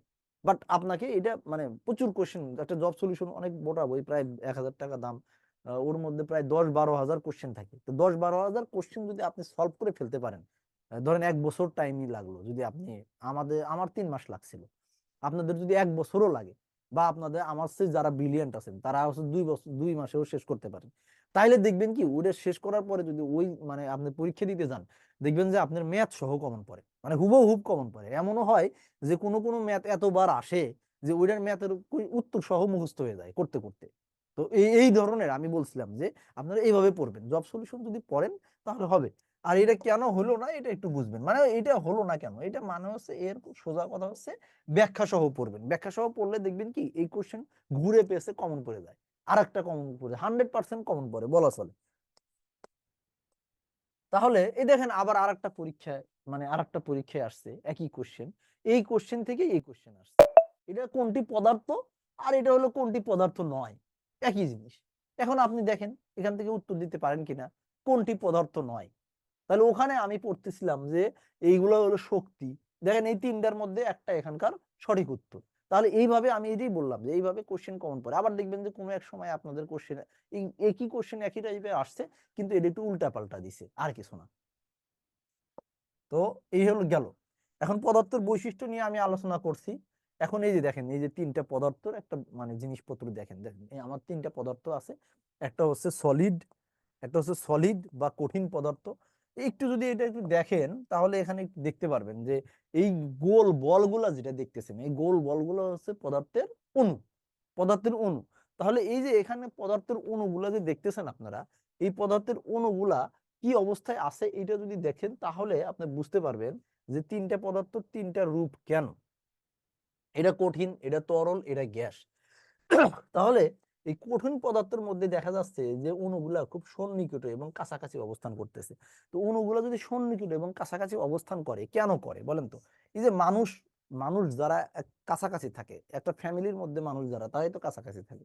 কেন কাছাকাছি থাকে? কারণ তাদের মধ্যে একটা বন্ডিং থাকে, আকর্ষণ থাকে, ভালোবাসা থাকে, তাই না? কারণ মানে ধরেন স্বামী স্ত্রীর মধ্যে একটা ভালোবাসা, বাবা ছেলে, বাবা মা, ভাই বোন, আত্মীয় স্বজন, পাড়া প্রতিবেশী, কোনো না কোনো ভাবে তারা সম্পর্কের দ্বারা বা বন্ডের দ্বারা বা আকর্ষণের দ্বারা আকর্ষিত থাকে। তো মানুষের মানুষের সম্পর্ককে আমরা আন্তঃমানবিক সম্পর্ক বলি, মানবিক সম্পর্ক। তো এই অণু অণু সম্পর্ককে আন্তঃআণবিক সম্পর্ক বলে, আন্তঃআণবিক সম্পর্ক বলে, মানে আন্তঃআণবিক আকর্ষণ বলে হয়। এই যেহেতু আকর্ষণ একটা বল, সুতরাং এটাকে আন্তঃআণবিক আকর্ষণ বল বলা হয়। এই আন্তঃআণবিক আকর্ষণ বল যার যত বেশি তারা তত কাছাকাছি থাকে। যেমন আপনার হাজবেন্ড এবং ওয়াইফ, তাদের সাথে আন্তঃআণবিক আকর্ষণ বল সবচেয়ে বেশি, এই জন্য তারা সবসময় কাছাকাছি থাকে, সবসময়ই কাছাকাছি থাকে। একটা সার্টেন পিরিয়ডে গিয়ে দেখা যায় যে বাবা মার সাথে সন্তানরা দূরে থাকে, হয়তো পেশার ক্ষেত্রে বলেন বা যে কোনো কাজে বলেন তারা দূরে থাকে, কিন্তু বউরে রেখে দূরে থাকে এরকম সংখ্যা খুব কম আছে, যদি না খুব বেশি বাধ্য হয়, মানে উপায় নাই, আর কিছু করার নাই। ধরেন একজন বিদেশে চলে গেছে, তার একজন চাকরি থেকে আর এক জায়গায় চলে গেছে, তার প্রতিনিয়ত তারা চেষ্টা করে যে একসাথে পোস্টিং নেওয়ার জন্য। তার মানে বোঝা যাচ্ছে যে বউর সাথে আন্তঃআণবিক সম্পর্ক মানে মানবিক সম্পর্ক বেশি, এই জন্য বউ একসাথে থাকে, সন্তানরা একসাথে থাকে। কিন্তু আপনার চাচাতো ভাই, আপনার ফুয়াতো ভাই, তারা একটু দূরের আত্মীয়, এই জন্য তারা একটু দূরে দূরে থাকে। তো ওইরকম ভাবে আপনি যদি চিন্তা করেন যে আন্তঃআণবিক আকর্ষণ বল যাদের বেশি তারা খুব কাছাকাছি থাকে, এই ধরনের পদার্থকে সলিড পদার্থ বলে। এখন দেখেন মানুষের ধরেন ধরেন ধরে নেন মানুষের সবচেয়ে প্রাচীন সম্পর্ক কোনটা বলেন তো? মানুষের আর মানুষের সবচেয়ে প্রথম কোন সম্পর্কটা তৈরি হয়েছে? কেউ একটু একটু বলেন যে মানুষের সাথে মানুষের প্রথম কোন সম্পর্কটা তৈরি হয়েছে, মানে প্রাচীন সম্পর্ক কোনটা, কোন সম্পর্ক দিয়ে মানব জাতির সম্পর্কের মানে কি বলবো সম্পর্কের সূচনা হয়েছে? কমেন্ট দেখতেছি না কারো, কেউ বলতে পারতেছেন না। প্রথম সম্পর্ক যদি আমরা আমাদের ধর্মীয় মতবাদ বলি তাহলে সেটা হলো আদব হওয়ার সম্পর্ক, বা স্বামী স্ত্রীর সম্পর্ক, মানে ভালোবাসার সম্পর্ক, সোজা কথা। তো প্রেমের সম্পর্ক। তাহলে এই সম্পর্কগুলা, এই যে এই সম্পর্কগুলা যখন আপনারা দেখবেন যে এখন কিন্তু ডিভোর্সের হার অনেক বেশি, তো এই স্বামী স্ত্রীর ভালোবাসার সম্পর্কগুলা ভাঙে কেন বলেন তো? কিভাবে ভাঙে, কি কারণে ভাঙে? ম্যাক্সিমাম ক্ষেত্রে বিভিন্ন মানুষের প্ররোচনা, সন্দেহ, এরকম কিছু জিনিসপত্র দিয়ে ভাঙে। তার মানে সম্পর্ক ভাঙা যায়। তো সম্পর্ক যেমন ভাঙা যায়, এই আন্তঃআণবিক সম্পর্কও তেমন ভাঙা যায়। কিভাবে ভাঙা যায়? যেমন ওই স্বামী স্ত্রীর সম্পর্ক, বাইরের লোকজন এসে বিভিন্ন ধরনের ধরেন কি বলবো, মানে বিভিন্ন ধরনের মানে কান পড়া দেয়, আবার নিজেদের মধ্যে এক ধরনের সন্দেহের সৃষ্টি হয়। তো এই আন্তঃআণবিক সম্পর্কের সন্দেহ হচ্ছে তাপ। অর্থাৎ বাইরে থেকে যদি আপনি তাপ দেন, একটার পর একটা কঠিন পদার্থের মধ্যে তাপ দিতে থাকেন, তাহলে এদের আন্তঃআণবিক আকর্ষণ বল কমতে থাকে, কমতে কমতে এই যে এরকম হয়। মানে একটা স্বামী স্ত্রী যখন সম্পর্ক ফাটল ধরে, প্রথম দিনই তো আর ডিভোর্স হয়ে যায় না, তাই না? যেদিন সন্দেহ ঢুকে সেদিন তো আর ডিভোর্স হয় না। প্রথমে তাদের মধ্যে কি হয়, ঝগড়াঝাটি হয়, একটু একজন আরেকজন থেকে আলাদা থাকার চেষ্টা করে, কথাবার্তা কম বলে, আর এক বেডে ঘুমায়। এরকম করতে করতে যখন দেখে যে না, এটা ঠিক হওয়ার মতো না, তখন ফাইনালি ডিভোর্স, এবং তুমি আমি আলাদা, সেপারেট, এখন স্বাধীন, যে যার যার মতো চলাফেরা করো। তো এই জায়গায় যদি আপনি দেখেন, তাহলে এখানেও এই ধরনের কাহিনী দেখতে পারবেন। দেখেন, এরা এই যে স্বামী স্ত্রী খুব কাছাকাছি অবস্থান, একদম বন্ড, ঝগড়া লাগছে, একটু মানে একটু তাপ দিছেন, সন্দেহ হয়েছে, তখন একটু আলাদা আলাদা থাকার চেষ্টা করতেছে, একজনের সাথে আর একজনের একটু দূরত্ব দূরত্ব, অভিমান মান অভিমান খেলতেছে। তারপরে দেখেন এই যে যখন এই যে ডিভোর্স হয়ে গেছে, আলাদা, তখন এই স্বাধীন, একটা অপরটার সাথে স্বাধীন, তারা আর কারোর সাথে কারো ধার ধরে না, যেমন ইচ্ছে তেমন চলাফেরা করতেছে। বউ ধরেন আল্ট্রা মডার্ন, স্বামী ধরেন আরো মডার্ন, স্বামী গিয়া ক্লাবে মদ খায় আর মেয়েদের সাথে নাচে, বউ যায় ক্লাবে, এখন আর কেউ কারোর বাধা না, কেউ কারোর বাধা না, স্বাধীন, তুমি তোমার মতো। আর এখানে থাকলে তো বলে যে তুমি কেন এত রাতে ক্লাবে গেছিলা, তোমার কেন আরেক মেয়ের সাথে নাচানাচি করা লাগবে। তো এই যে ব্যাপার স্যাপার যেরকম মানুষের মধ্যে আছে সম্পর্ক, পদার্থের মধ্যেও আছে। তো আমরা একটু আগাইলে আমরা দেখতে পারবো। আমি এতক্ষণ যে স্বামী স্ত্রীর গল্প বললাম, এটা সিরিয়াস মুডে বলছি, তাই না? সিরিয়াস মুডে বলছি। আচ্ছা, মানুষ তো পদার্থ দিয়েই তৈরি, অনুপরমাণু দিয়েই তো মানুষ তৈরি। তো অনুপরমাণুর বৈশিষ্ট্য তো মানুষের মধ্যে থাকবেই, তাই না? তাহলে এটা আপনারা একটু এখন হাসির ছলে নিলেও এখন একটু সিরিয়াসলি দেখেন, যে আমি গল্প করছি অন্য কিছু, কিন্তু আমার পড়ার সাথে মিল আছে কিনা। দেখেন, এই যে এখানে অনেক কথা বলা আছে, তার মধ্যে এই যে এই কথাটা দেখেন, অণুগুলো খুব সন্নিকটে অবস্থান করে। দেখেন, আমি আমি যেটা গল্প বলছি সেটা কিন্তু মিল আছে। অণুগুলো খুব সন্নিকটে অবস্থান করে, আর আজাইরা গল্প আমি নিজেও করি না, আমার ক্লাসে মানুষ করলে আমি পছন্দ করতাম না, তো আমিও করি না, আমি টপিক্স এর সাথেই করি। দেখেন, অণুগুলা খুব সন্নিকটে অবস্থান করে, এবং এদের নির্দিষ্ট আকার আয়তন আছে, দৃঢ়তা আছে। অণুগুলা কি করে, সন্নিকটে অবস্থান করে। কারা অবস্থান করে? বালু, পাথর, লবণ, লোহা, হ্যান ত্যান, যা কিছু মানুষ টানুষ যা দেখবেন কঠিন অবস্থায় যা দেখা যায়, সেটাই, সোজা কথা, যা কঠিন, মানে বরফের মতো কঠিন, সেটাই কঠিন পদার্থ। যেটা পানির মতো তরল, পানির মতো তরল মানে হচ্ছে যেখানে ঢাললে একটু এলোমেলো ছড়াইয়া পড়ে, সেটা হলো তরল পদার্থ। আর যেটা মনে বাতাসের মতো, বাষ্পের মতো উড়ে যেতে পারে, সেটা হলো গ্যাসীয় পদার্থ। তার কারণ কি সেটাও বলছি, অণুগুলার মানে মধ্যে আকর্ষণ বল, আর এই অণুর মধ্যে আকর্ষণ বল চেঞ্জ হয় কি জন্য, তাপের কারণে, সেটাও বলে দিছি। তাহলে আপনাদের মোটামুটি পদার্থের তিন অবস্থার সব কারণ বোঝা টোঝা শেষ। এই যে তরল পদার্থ, এটা আপনারা পড়লে আপনাদের বইয়ের মধ্যে এগুলো লেখা আছে, মানে লেকচার শিটের মধ্যে এইভাবেই লেখা আছে। দেখেন, এই যে অণুগুলো সন্নিকটে অবস্থান করে, তবে তাদের মধ্যেকার আকর্ষণ বল প্রবল না। মানে হচ্ছে স্বামী স্ত্রী একই বাড়িতে থাকে, একই ছাদের মধ্যে থাকে, তবে তারা এক বিছানায় ঘুমায় না, মানে হচ্ছে ঝগড়াঝাটির পর্যায়ে চলতেছে, একটু আলাদা আলাদা থাকে। তো এইটা হচ্ছে সেই কথাবার্তা বলে আছে, তাই না? এরপরে যদি আরেকটু আগাই, তাহলে দেখবেন যে এই যে কঠিন মানে বায়বীয় পদার্থ, এই দেখেন, এরা এই যে দেখেন, ফলে ফলে যাই অনেক কিছু বলছে, ফলে মুক্ত ভাবে চলাচল করে। মানে হলো স্বামী স্ত্রী ক্লাবে যে নাচানাচি করলে আর কারো কিছু যায় আসে না, মানে মুক্ত ভাবে চলাচল করে, আর স্বাধীন। তুমি আর আমার আমার ব্যাপারে কোনো নাক গলাইতে পারবা না, আমি আর তোমার ব্যাপারে কোনো নাক গলাইতে পারলাম না। এই যে এই হলো অবস্থা। তাহলে আমার মনে হয় আপনারা বুঝতে পারছেন। কেউ যদি মনে করেন যে স্যার এই ক্লাসের মধ্যে এগুলো কি বলতেছে, তার কাছে আমি ক্ষমা প্রার্থী। হ্যাঁ, বুঝানোর স্বার্থে অনেক কিছুই বলা লাগে, অনেক সময় বলতে হয়, কারণ আপনাদেরকে বুঝাইতে চাইলে আপনারা বুঝেন না, কিন্তু টেকনিকে বুঝাইলে ঠিকই বুঝেন। এটা হলো সেই টেকনিক। যাক, এখন এটার উত্তর দেন। মানে এতক্ষণ গল্প গুজব অনেক করলাম, হাসাহাসিও করছেন অনেকে মনে মনে হয়তোবা, এখন এটার উত্তর দেন, পদার্থের তিন অবস্থার কারণ কি, তাই না? পদার্থের যে তিনটা অবস্থা, এটার আসলে কারণ কি? যদি কোনো একটা চাকরি পরীক্ষা হয়তো চলেও আসছে, দেখবেন, খুঁজলে দেখবেন ওরা লেখে লেখে নাই, চলে আসছে। হ্যাঁ, আচ্ছা। তো এই জায়গায় আমি একটা জিনিস জানি, যে আপনারা আপনারা কেউ কেউ বলবেন অণুর বিন্যাস, কেউ কেউ বলবেন তাপ। আসল ঘটনাটা কি ঘটতেছে এটা আমি বলি। দেখেন, তাপের প্রভাবে অণুর বিন্যাস চেঞ্জ হয়, তাই না? অণুর বিন্যাস পরিবর্তন হয়, যার ফলে, আচ্ছা, পরিবর্তন হয়। তাহলে তাপের প্রভাবে অণুর বিন্যাস পরিবর্তন হয়, যার ফলে পদার্থ 3 অবস্থা ধারণ করে। এখন কেউ কেউ বলছেন যে যারা বলছেন তারা এখন একটু বলেন তো আসলে রিয়েল রিজনটা কি? কারণ দুইটাই, যে অণুর বিন্যাস চেঞ্জ হয়, কিন্তু এর চেয়েও বড় কারণ অণুর বিন্যাস কেন চেঞ্জ হয়? তাপের প্রভাবে। এখন যদি এইটা তাপ না থেকে যদি চাপ থাকতো, যে চাপের প্রভাবে, ধরেন এই কোশ্চেনটাই আসছে, এইভাবে আসছে, বলছে যে অণুর বিন্যাস, চাপের প্রভাব, পরমাণু, আপনাদের এই যে অনেকেই দেখবেন যে থুপ করে এই চাপের বিন্যাস আপনারা দিয়ে দিবেন, ক নাম্বারে আছে, পড়াশোনা বেশি করছেন এই কারণে থুপ করে এটা দিয়ে দিবেন, একবার গোল্লা ভরাট করলেই তো শেষ। এজন্য কোশ্চেন যখন দিবেন, উত্তর যখন দিবেন, বুঝে শুনে দিবেন, মাথায় এইভাবে ফাস্ট করতে হবে। এখন হলো উত্তর। আচ্ছা, একজন উত্তর দিছিলেন, আপনি কি এখন বুঝতে পারছেন? আপনি একটু কমেন্ট করেন, আপনি কি বুঝতে পারছেন যে আসল উত্তরটা কেন হবে? উনি একটু কমেন্ট করেন, যিনি এই কটা উত্তর দিছিলেন। আচ্ছা, ওকে, ভেরি গুড। তাহলে আমার মনে হয় আপনাদের কনফিউশন দূর হয়েছে। এই জন্য মাঝে মাঝে ভুল করা লাগে, এখানে যত ভুল করবেন সেটা আমি তত ক্লিয়ার করব, তাই না? এখন দেখেন পদার্থের অবস্থাগত পরিবর্তন। এই পদার্থ আমি একটু প্রথম দিকে একটু স্লো পড়াবো, পরে একটু ফাস্ট যাব। আর 20 মিনিটের মতো আমার বিভিন্ন এই লেকচার টেক্সার শিট টিট রেডি করতে করতে চলে গেছে। এইটার জন্য আমি হয়তো পরবর্তীতে 10-15-20 মিনিট যা লাগে আমি পড়াই দেবো, এটা নিয়ে আপনারা চিন্তা করেন না। এখন দেখেন পদার্থের পরিবর্তন, এই যে আবার আর একটা গল্প বলি, বাস্তব জীবনে আমাদের এইসব গল্পের সাথে মিলে যায়। এই জন্য আমি সবসময় আপনাদেরকে বলি যে আমি অলওয়েজ বিজ্ঞান পড়ানোর চেষ্টা করি সাধারণ জ্ঞান দিয়ে বা কমন সেন্স দিয়ে। কারণ হচ্ছে বাংলাদেশে বিজ্ঞান ভীতি নামে একটা চরম একটা বিষয় আছে, যে ভীতির কারণে এখন বিভাগই উঠাই দেওয়া লাগলো, মানে আর সায়েন্স আর্টস কমার্সও রাখা যেতেছে না, কারণ পোলাপান নাকি বিজ্ঞান পড়তে চায় না, এখন সবাইরই বিজ্ঞান পড়াইতে হবে। তো আমরাও ছোটবেলায় দেখতাম, আমরা বিজ্ঞানের বিভাগের ছাত্র ছিলাম 33 জন, আর আর্টস কমার্স মিলে ছিল 200 জন। তো এত বিজ্ঞান ভীতির কারণ আমি দেখি না, বুঝি না।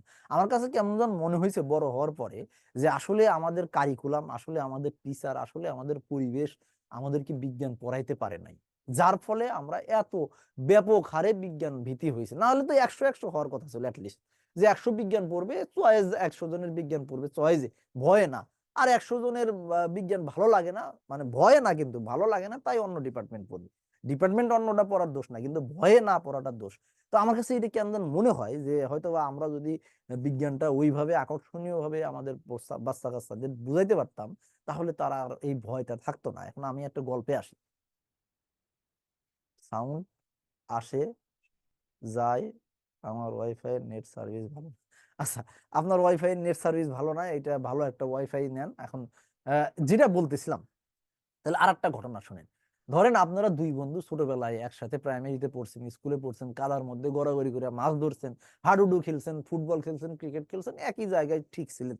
সামহাও আপনার বন্ধু একটু পরীক্ষায় ভালো রেজাল্ট করে ঢাকা শহরে নটরডেম কলেজে ধরেন চান্স পাইছে, ঢাকা ভার্সিটি বা বুয়েট বা মেডিকেলে পড়ছে। তারপরে অনেক দিন পরে সে বিসিএস টিসিএস দিয়ে বিশাল বড় ক্যাডার হয়ে গেছে, ধরে নেন পুলিশ ক্যাডার বা প্রশাসন ক্যাডার বা পররাষ্ট্র ক্যাডার বা ডাক্তার ইঞ্জিনিয়ার যেই হোক না কেন হয়েছে, ধরে নেন পুলিশ ক্যাডার।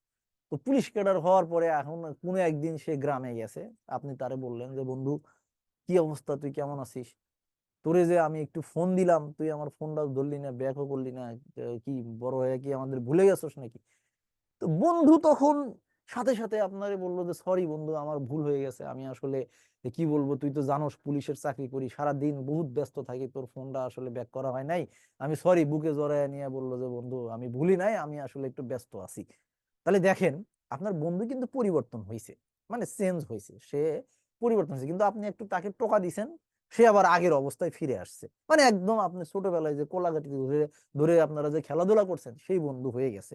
তাহলে এই যে আপনার বন্ধুর একটা পরিবর্তন হয়েছিল, এটা আসলে তার ভিতরে কিন্তু পরিবর্তন হয় নাই, তার ভিতরের মানুষটা ভিতরেই আছে, আপনার প্রতি তার সফট কর্নার আছে, কিন্তু বাইরে মানুষটা চেঞ্জ হয়ে গেছে। আবার ধরেন একই কেস, এই বন্ধুকেই ধরেন আপনি বলছেন এই বন্ধু কি অবস্থা, তুই চায়ের দোকানে বসে আছে, এই বন্ধু কি অবস্থা, তুই কেমন আছিস, তোর ফোন টোন দিই, ফোন ধরস না, তুই কি বেশি বড় লোক হয়ে গেছিস নাকি?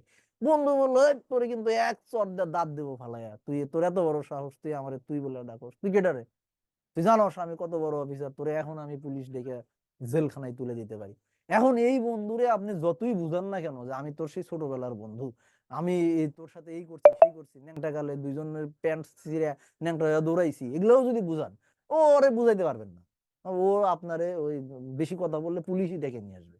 তার মানে কি, দুইটাই কিন্তু পরিবর্তন। একটা হলো বন্ধু ভিতরে পরিবর্তন হয়ে গেছে, বাহ্যিক পরিবর্তন হয়ে গেছে। আপনি যতই ওরে টোকান, যতই ওরে গুতান, ও আর আগের জায়গায় ফিরে আসবে না।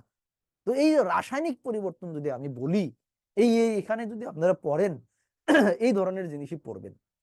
যে আগের যে কেসটা বললাম ওটা হলো ভৌত পরিবর্তন, অর্থাৎ কোনো একটা পদার্থকে যদি আপনি পরিবর্তন হয়ে গেল, বাহ্যিক পরিবর্তন হয়ে গেল, আকার আকৃতি পরিবর্তন হলো এবং এটা আগের অবস্থায় ফিরে নিয়ে যেতে পারেন, এই ধরনের পরিবর্তনকে ভৌত পরিবর্তন বলে। যেমন পানিকে যদি আপনি ফ্রিজের মধ্যে রেখে দেন, সেটা একটা বরফ হয়ে যাবে। সেটা যদি আবার বাইরে কিছুক্ষণ রেখে দেন, দেখবেন বরফ আবার পানি হয়ে গেছে। মানে পানি এবং বরফ একে অপরকে কনভার্ট করা যায়। মানে ওই যে আপনার বন্ধু বরফ হয়ে গেছিল, ওরা একটু টোকা মারছেন, বন্ধু আবার পানি হয়ে আপনার জড়ায় ধরছে। এই ব্যাপারটা বুঝতে পারছেন? তাহলে এইটা এই ধরনের পরিবর্তন হচ্ছে ভৌত পরিবর্তন। আর যদি মনে করেন যে আর আগের অবস্থায় ফিরে আনতে পারেন না, আর এটার উত্তর আপনারা দিতে পারবেন, আমি জানি যে কোনটা ঠান্ডা করলে বরফে পরিণত হয়। অবশ্যই পানি ঠান্ডা করলে বরফে পরিণত হয়। তো আর ওই অবস্থায় যদি ফিরে না আসতে পারেন, তাহলে সেটা হলো রাসায়নিক পরিবর্তন। যদি আমরা একটা বাস্তব উদাহরণ দেই, যে এই যে হাইড্রোজেন প্লাস অক্সিজেন, দেখেন হাইড্রোজেন একটা গ্যাস, আপনারা জানি হাইড্রোজেন একটা গ্যাস। সে কি করে? সে নিজে জ্বলে। অক্সিজেন একটা গ্যাস, সে নিজে জ্বলে না, কিন্তু জ্বলতে সাহায্য করে। জ্বলতে সে কি করে? সাহায্য করে। মানে অক্সিজেন ছাড়া আগুন জ্বলে না। আপনি যদি হিসাব করেন যে আপনার বাসায় একটা মোমবাতি জ্বালায়, ওটা যদি পানির গ্লাস দিয়ে ঢেলে দেন, মানে খালি গ্লাস দিয়ে যদি ঢেকে দেন, দেখবেন যে কিছুক্ষণ পরে আগুন নিভে গেছে। এর কারণ কি? এর কারণ হচ্ছে এর কারণ কি বলেন? এর কারণ হচ্ছে যে ওই আগুন জ্বলার জন্য মোমবাতিতে অক্সিজেন পায় নাই, তাই সে নিভে গেছে। এই কারণে দেখবেন ওই যে গ্যাসের চুলো, মানে সিলিন্ডার আগুন লাগলে বলে যে বড় একটা কি যেন বলে, কাঁথা দিয়ে এরকম পেঁচাইয়া ধরে এইভাবে ধরে রাখবে, যাতে আগুন নিভে যাবে। কারণ হচ্ছে পানি ওখানে কি যেতে পারে না, অক্সিজেন যেতে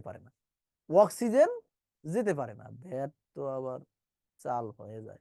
আচ্ছা, এরপরে এরপরে যদি আপনি হিসাব করেন, এটা মিলে তৈরি হয় H2O মানে হলো পানি। আমরা সবাই জানি, যদি কেউ না জানি তাহলে তার অনেক বড় ক্ষতি আছে। যেমন কি এই ক্ষতিটা হয়েছিল কার? ওই যে বাংলাদেশে একজন বিশ্ব সুন্দরী প্রতিযোগিতায় গিয়েছিল, সুন্দরী গাধা, না সরি গাধি। সে যে H2O বলতে পারে না, এটা নিয়ে কত কেলেঙ্কারি, তাই না? তো ক্লাসটা করলে আর তার এই প্রবলেমটা হইতো না। তাহলে এই যে দেখেন, এ নিজেই জ্বলে, আগুন জ্বালায় দিলে জ্বলে যায়, অন্যকে জ্বলতে সাহায্য করে। এই দুইজন জ্বলনে একসাথে মিলন হওয়ার পরে এরা তৈরি হইলো পানি। এই পানির বৈশিষ্ট্য কি বলেন তো? পানির সাথে জল আর কি সম্পর্ক বলেন তো? পানি হয়ে গেল উল্টা জিনিস। সে জ্বলেও না, জ্বলতে সাহায্য করে না, উল্টা নিভিয়ে দেয়। তার মানে দেখেন, দুইজন ভিন্ন ভিন্ন বৈশিষ্ট্যের জিনিসপত্র একসাথে যোগ হয়ে সে একটা আলাদা বৈশিষ্ট্যের জিনিস তৈরি হলো। এই ধরনের পরিবর্তনকে রাসায়নিক পরিবর্তন বলে, যেটা তার ধর্মই থাকবে না, সে চেঞ্জ হয়ে যাবে। আপনার বন্ধু আপনাকে চেনেই না, সে কত একসাথে খেলাধুলা করছেন, কত আপনার বাড়িতে কত ভাতও খাইছে ধরেন, এখন আর আপনাদের চিনেই না। আচ্ছা, এই ধরনের আর একটা পরিবর্তন একজন লিখছে যে ভাত তো আবার চাল হয়। ভাত চাল হয় না ভাই। আপনি ভাত শুকাইতে পারেন, শুকাই ওরা চাল বানাইতে পারবেন। এইটার বিষয়টা হচ্ছে, আমরা তো চাল সিদ্ধ করে খাই। আমরা মানে আতপ চালের কথা চিন্তা করেন, আতপ চাল যেটা সিদ্ধ করা হয় না, সরাসরি আপনি শুকাইয়া ভেঙে আনা হয়, সেই চালের কথা চিন্তা করেন। তো আসলে ওই চাল, আতপ চাল যদি আপনি রেগুলার খাইতে থাকেন, তো আপনি এক সময় কি হবে, এটা বন্ধ করে দেন তো, নাকের মধ্যে এসে খালি বাতাস লাগে, বাতাসটা নাকের মধ্যে মানে প্রচুর ময়লা আছে, সেটা ঢুকে ঠান্ডা লাগে। তো যেটা বলতেছিলাম, তো এই আতপ চাল যদি আপনি সিদ্ধ করে ভাত বানান, তাহলে ওটাকে আপনি শুকাইয়া ভাত শুকনা বানাইতে পারবেন, কিন্তু এটাকে আর চালে পরিণত করতে পারবেন না। এই আতপ চাল যদি আপনি রেগুলার খান, তাহলে আপনার পেট ব্যথা করবে। এই কারণ হচ্ছে চালের মধ্যে যে শর্করা থাকে, সেটা হচ্ছে জটিল শর্করা থাকে। এই জটিল শর্করাকে সিদ্ধ করার পরে এটা সহজ শর্করায় পরিণত হয়, যেটা আমরা সহজে মানে আমাদের খাবার আমরা হজম করতে পারি। ঠিক আছে, এই হলো ব্যাপার। একজন এটা বলছে তাই বললাম। এখন দেখেন পানি কত তাপমাত্রায় ফুটতে শুরু করে। যে তাপমাত্রায় একটা জিনিস ফুটতে শুরু করে, সেটাই হচ্ছে তার স্ফুটনাঙ্ক। সুতরাং পানি যেহেতু 100 ডিগ্রি তাপমাত্রায় ফুটতে শুরু করে, সুতরাং এইটার স্ফুটনাঙ্ক হচ্ছে 100 ডিগ্রি সেলসিয়াস। আপনারা অলরেডি উত্তর দিতেছিলেন, আরো তাড়াতাড়ি আরো অনেকগুলো উত্তর দিতে হইতো। এখন দেখেন স্ফুটনাঙ্কের সাথে একটা চাপের একটা সম্পর্ক আছে। এখানে বলা আছে চাপ বৃদ্ধি পেলে স্ফুটনাঙ্ক বৃদ্ধি পায়। এই যে চাপ বৃদ্ধি পেলে স্ফুটনাঙ্ক বৃদ্ধি পায়। এই যে প্রেসার কুকারের মধ্যে মাংস টাংস দিলে তাড়াতাড়ি রান্না হয় কেন, এটার একটা কারণ দেখেন। এটার কারণ হচ্ছে দেখেন প্রেসার কুকারে দিলে চাপ বৃদ্ধি পায়। চাপ বৃদ্ধি, নর্মালি পানি 100°C তাপমাত্রায় ফোটে, কিন্তু মাংস সিদ্ধ হইতে লাগে ধরেন 120°। তাহলে আমরা জানি যে কোনো একটা পদার্থ যখন অবস্থার পরিবর্তন করে তখন তার কি হয় না বলেন তো, তাপমাত্রা বৃদ্ধি করে না। যেমন আপনি যদি একটা পাত্রের মধ্যে কয়েক টুকরা বরফ নেন, এই বরফকে যদি আপনি তাপ দেন কিছুক্ষণ, ধরেন 5 মিনিট, তাপ দেওয়ার পরে এই পাত্রের মধ্যে এরকম পানি তৈরি হইলো, আর এই ছোট ছোট টুকরা কয়েকটা বরফ থাকলো। এখন যদি এর মধ্যে আপনি হাত দেন, আপনি হাত দিতে পারবেন, এটা তাপমাত্রা বাড়ে নাই। এই যে এখানেও 0°C, এখানেও 0°C। তাহলে এই যে আমরা এতক্ষণ যে তাপগুলা দিলাম, এই তাপগুলা গেল কোথায়? এই তাপগুলা গেল হচ্ছে পদার্থের অবস্থার পরিবর্তন করার জন্য। পদার্থটা ছিল হচ্ছে তো মানে কঠিন, সেটাকে যে আমি তরল বানাইলাম, সেই অবস্থার পরিবর্তন করলাম, এই জন্য তো আমার একটা শক্তি দিতে হবে, তো অবশ্যই দিতে হবে। ধরেন এত বড় একটা ইট আপনি এটাকে ভেঙে এরকম খোয়ায় পরিণত করলেন, এমনি এমনি তো আর হবে না, ফু দিলে তো আর হবে না, হাতুড় দিয়ে পিটাইতে হবে, মানে ওর অবস্থার পরিবর্তন করছেন, কিছু একটা শক্তি দিতে হবে। তো এই তাপ শক্তিটা ব্যয় হচ্ছে এর অবস্থার পরিবর্তন করার জন্য। কতক্ষণ পর্যন্ত এই অবস্থা মানে তাপমাত্রা বাড়বে না? যতক্ষণ পর্যন্ত সম্পূর্ণ বরফ পানিতে পরিণত না হবে। যখন পুরো বরফটা পানিতে পরিণত হয়ে যাবে, তারপরে আস্তে আস্তে তাপমাত্রা বাড়া শুরু করবে। বিশেষ না হলে আজকে বাসায় গিয়ে দেখেন, আপনি বরফ জাল দিবেন, অনেকক্ষণ জাল দেওয়ার পরে কিছু বরফও থাকতে হবে, কিছু পানিও থাকতে হবে। পাতিলে কিন্তু হাত দিয়েন না, পাতিল গরম হয়ে যেতে পারে, কিন্তু ওই পানির মধ্যে যদি নখ দেন দেখবেন যে কিছুই হবে না, হাত টাত পুড়ে যাবে না। তাহলে এটা বোঝা গেল যে এটা সুপ্ত তাপ। তাহলে এখন দেখেন এই যে স্ফুটনাঙ্ক, পানি যেহেতু 100°C ফুটতে থাকবে, তাহলে মানে কি পানি ফুটে ফুটে উড়ে যাবে, মানে পানি তরল থেকে গ্যাসে পরিণত হবে। তার মানে পানিকে আপনি যতই তাপ দেন না কেন 100-র বেশি তাপ বাড়বে না। কারণ কি, তরল থেকে সে গ্যাস হয়ে যাবে। এই আপনি যে তাপটা দিবেন সেই তাপটা ওই গ্যাসের মধ্যে মানে গ্যাস হয়ে ওই উড়ে যাবে, এই কাজে ব্যয় হয়ে যাবে, আর কোনো তাপমাত্রা বাড়বে না। তাহলে পানির মধ্যে আপনি মাংস রান্না করতেছেন, তাহলে যতই তাপ দেন না কেন এটা 100°C উপর উঠবে না।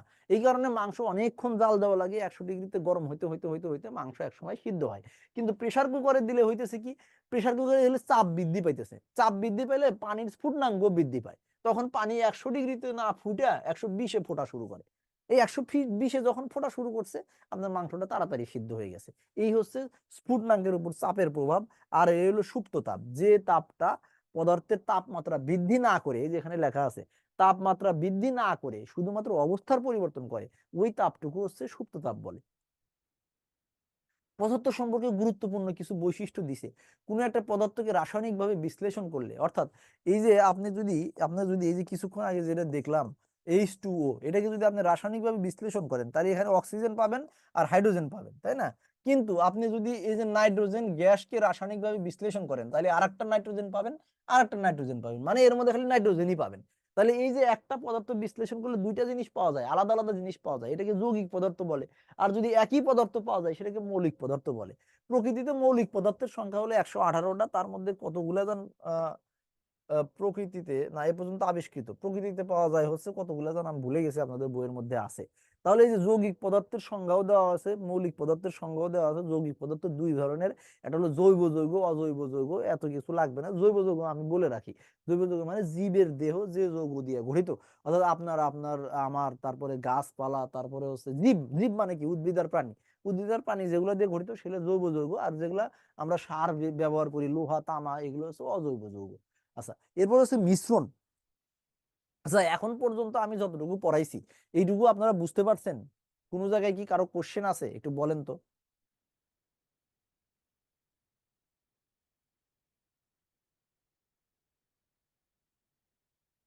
আচ্ছা, যেহেতু কোনো কমেন্ট নাই তার মানে ওকে, জি ক্লিয়ার, ভেরি গুড। এখন মিশ্রণ, এই যে আবার আরেকটা গল্পে যাই। দেখেন আমরা সবাই ইউনিভার্সিটি কলেজ বা সামহাও আমরা অনার্স টনার্স পাস করে আসছি, অ্যাটলিস্ট এইচএসসি পাস করলেও কলেজে পাস করছি। তো কলেজে পাস করলে বন্ধু বান্ধব হয়, তাই না?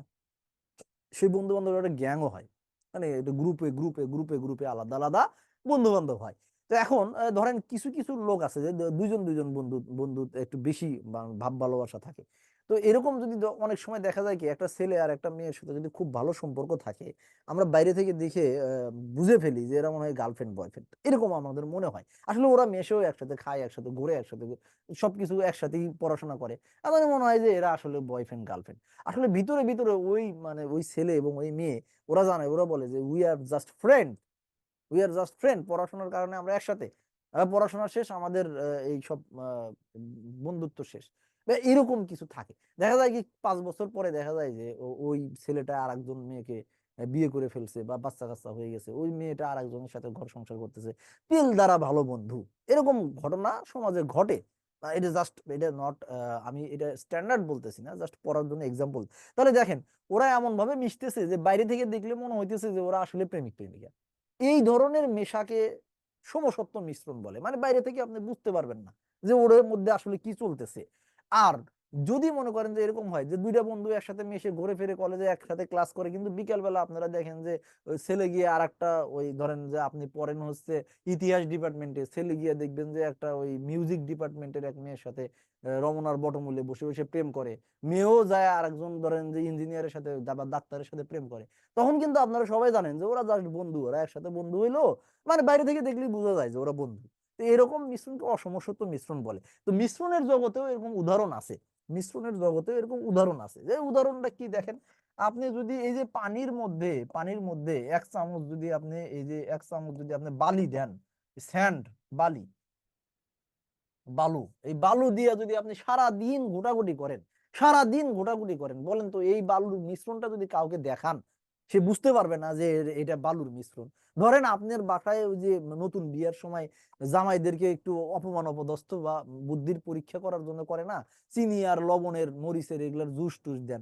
ধরেন আপনি যদি মানে একটু ব্লান্ডার্ড হন, মানে আপনি একটু ভোতা বুদ্ধির লোক হন, মানে বুদ্ধি যদি না থাকে, আপনি যদি একটা বালুর মিশ্রণ আর একটা চিনির মিশ্রণ দিয়ে তার বুদ্ধি চেক করতে যান, সে বুঝে ফেলাবে না। বাইরে থেকে দেখলেই তো বুঝতে পারবে যে এইটা সমসত্ব মিশ্রণ, এইটা তো বালুর মিশ্রণ দেখাই যাচ্ছে। আবার যদি একই কাজ করেন, এই যে পানির মধ্যে চিনি বা লবণ 1 চামচ দিয়ে যদি একটু ঘোটা দেন, তাহলে দেখবেন যে আর বুঝতে পারতেছেন না। মানে ওই যে প্রথম ক্ষেত্রে ওই দুই বন্ধু এমন ভাবে মিশতেছে, দেখে আলাদা করা যাচ্ছে না, মনে হইতেছে যে একদম গার্লফ্রেন্ড বয়ফ্রেন্ড, মানে বিশাল কিছু হয়ে গেছে, ডেটিং টেটিং সব শেষ, আসলে কিছুই না। তো এই যে এই ধরনের মিশ্রণকে সমসত্ব মিশ্রণ বলে। হ্যাঁ, এগুলা কথা কিন্তু সিরিয়াসলি নিয়েন না, জাস্ট উদাহরণ। আর এইটা হলো অসমসত্ব মিশ্রণ, যেটা বাইরে থেকে দেখলেই বোঝা যায়। এখন এটা যে মিশ্রণ, এটা কিভাবে বুঝবেন? কারণ এটা রাসায়নিক বিক্রিয়া না। রাসায়নিক বিক্রিয়া আর মিশ্রণ কিন্তু আলাদা। রাসায়নিক বিক্রিয়া হলে ধর্ম চেঞ্জ হয়ে যাবে। পানি পানির ধর্মে আছে, চিনি চিনির ধর্ম আছে, আছে না? পানি মিষ্টি লাগে মানে কি, মিষ্টি ধর্ম লাগা মানে কি, পানির মধ্যে চিনি আছে অবশ্যই। তা আপনি যদি আরো ইয়া করেন, যদি একটু তাপ দেন, তাপ দিলে দেখবেন পানি উড়ে যাবে, চিনিটা রয়ে যাবে। তা রাসায়নিক বিক্রিয়া হলে তো এটা হতো না, রাসায়নিক বিক্রিয়া হলে তো অন্য কিছু হয়ে যেত, নতুন কিছু তৈরি হতো।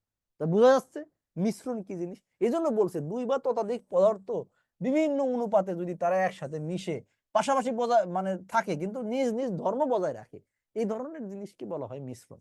তো যেমন বাতাসের মধ্যে অক্সিজেন আছে, নাইট্রোজেন আছে, তারপরে আরো কি কি আছে, কার্বন ডাই অক্সাইড আছে। এরা যদি বিক্রিয়া করে, ধরেন অক্সিজেন আর নাইট্রোজেন বিক্রিয়া করে যদি নাইট্রোজেন ডাই অক্সাইড তৈরি করে ফেলতো, তাহলে কি আমরা নিঃশ্বাস নিতে পারতাম? আমাদের তো শরীরে লাগে অক্সিজেন, অক্সিজেন লাগে না আমাদের শরীরে। তো নাইট্রোজেন ডাই অক্সাইড যদি তৈরি হইতো, সব জীব তো মারা যাইতো। তার মানে কি ওরা বিক্রিয়া করে না, ওরা পাশাপাশি অবস্থান করে কিন্তু বিক্রিয়া করে না। যেমন বায়ুমণ্ডলকে যদি আপনি এইভাবে ভাগ করেন, তাহলে আপনি দেখতে পারবেন যে এখানে 78% হলো নাইট্রোজেন, 21% হলো অক্সিজেন, 1% হচ্ছে অন্য কিছু। আমার যদিও এই গোলটা ঠিক হয় নাই, আসলে গোলটা হবে এরকম, এরকম, আর হলো এরকম। মানে এটা হচ্ছে 78% নাইট্রোজেন, 21% হলো অক্সিজেন, আর 1% হচ্ছে অন্যান্য গ্যাস। তার মধ্যে কার্বন ডাই অক্সাইড আছে 0.03% হলো কার্বন ডাই অক্সাইড, তাই না? তাহলে এই যে এতগুলো গ্যাস একসাথে আছে, তারা যদি রাসায়নিক বিক্রিয়া করে অন্য কিছু তৈরি করতো, আমরা তো নিঃশ্বাস নিতে পারতাম না, তাই না? আবার আচ্ছা, পৃথিবীতে এমন আজব কিসিমের লোক আছে না, যে যারে আপনি ধরেন একটুখানি কথা বলার সাথে সাথে সে অ্যাকশন শুরু করে দেয়। ধরেন আপনি বললেন যে আপনার এক পাগল টাইপের বউ আছে, বন্ধু আছে, তারে গিয়ে বলেন এই তোর বউরে তো দেখলাম আমার অনেক অনেক বন্ধুদের সাথে বাগানের মধ্যে বসে আড্ডা মারতেছে। তো দেখবেন এরকম আজব কিসিমের কিছু লোক আছে, কি বলো আমার বউ আড্ডা মারতেছে, ওরে তালাক তালাক তালাক। এখন এটা যাচাইও করতে যাবে না, বুঝতে যাবে না, অ্যাকশন, ডাইরেক্ট অ্যাকশন। এরকম আজব কিসিমের লোকজন আছে, এবং পদার্থ এরকম আজব কিসিমের লোকজন আছে। ওই যে এতক্ষণ পরে আপনাদেরকে পড়াইলাম যে ঝগড়াঝাটি হবে, মানে মানে সন্দেহ ঢুকবে, ঝগড়াঝাটি হবে, তারপরে ছাড়াছাড়ি হবে। এই যে দেখেন এখানে কিছু পদার্থ আছে কঠিন অবস্থায় আছে, আপনি তাপ দিবেন তার মধ্যে ছাড়াছাড়ি সরাসরি বাষ্পে পরিণত, মানে সন্দেহ ঢোকার সাথে সাথে ডিভোর্স। এর মাঝখানে আর কিছু নাই, আর আজব কিসুমের পদার্থ দেখেন। আপনি একটু তাপ দিছেন, তাপ দেওয়ার সাথে সাথে মানে আপনি একটু সন্দেহ ঢুকাইছেন, সাথে সাথে সে বাষ্পে পরিণত হয়ে গেছে। মানে মাঝখানে কোনো অ্যাকশন নাই, ডাইরেক্ট অ্যাকশন, সারাসারি মানে সারাসারি। এই ধরনের পদার্থকে উদ্বায়ী পদার্থ বা উদ্যোপাদিত পদার্থ বলে, ঠিক আছে। এই জন্যই বলি যে পদার্থ দিয়ে তো মানুষ তৈরি, এজন্য পদার্থের যেরকম আজব আজব বৈশিষ্ট্য আছে, মানুষের এরকম আজব আজব বৈশিষ্ট্য আছে। তো এই যে আয়োডিন, কর্পূর, নিশাদল আর বেনজয়িক অ্যাসিড, এদেরকে উদ্বায়ী পদার্থ বলে।